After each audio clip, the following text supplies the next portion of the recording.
Bienvenue à cette vidéo d'écran sur les pronoms relatifs.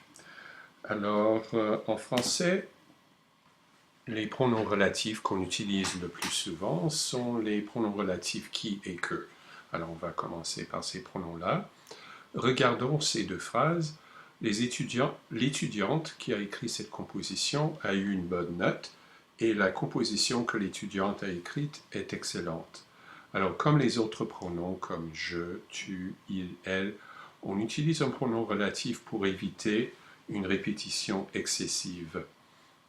Parce qu'on ne veut pas devoir dire l'étudiante a écrit cette composition, l'étudiante a eu une bonne note.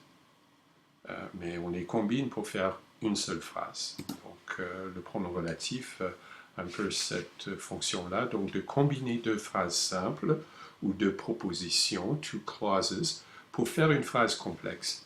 Donc dans la première phrase, on a la combinaison de la phrase « l'étudiante a écrit cette composition » avec la phrase « l'étudiante a eu une bonne note » pour donner la phrase complexe « l'étudiante qui a écrit cette composition a eu une bonne note ». De même avec numéro 2, l'étudiante a écrit cette composition, la composition est excellente. On combine ces deux phrases simples pour donner la phrase complexe.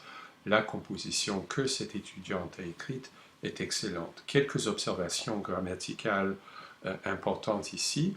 Dans la première phrase, le pronom relatif qui a la fonction de sujet dans sa proposition. Et c'est le rôle de qui. Et son antécédent, c'est-à-dire ce à quoi ça se réfère avant, c'est l'étudiante. Dans 2, le pronom relatif que est le COD, le complément d'objet direct de sa proposition. Son antécédent, c'est la composition. Donc qui a la fonction de sujet et que a la fonction de complément d'objet direct dans sa proposition. Mais regardez une autre fonction du pronom relatif qui. Quand ça représente une personne, ça peut venir après une préposition.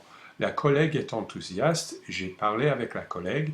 La collègue avec qui j'ai parlé est enthousiaste. Alors, l'antécédent du pronom qui, c'est la collègue. Si on prend l'autre exemple ici, la candidate est optimiste, Sylvie a voté pour la candidate pour qui Sylvie a voté est optimiste. Alors, il faut reconnaître que dans ces deux cas, on peut employer laquelle, la collègue avec laquelle j'ai parlé, et la candidate pour laquelle Sylvie a voté, mais du point de vue stylistique, c'est moins préféré. On préfère qui dans ces cas-là pour des raisons stylistiques, mais seulement quand ça représente une personne après une préposition. Le pronom relatif dont, c'est un pronom relatif qui peut poser pas mal de difficultés aux gens qui apprennent le français. Regardons ces exemples. J'ai vu l'émission à TFO. Céline m'avait parlé de l'émission. Et on combine ces deux phrases simples pour faire la phrase complexe. J'ai vu à TFO l'émission dont Céline m'avait parlé.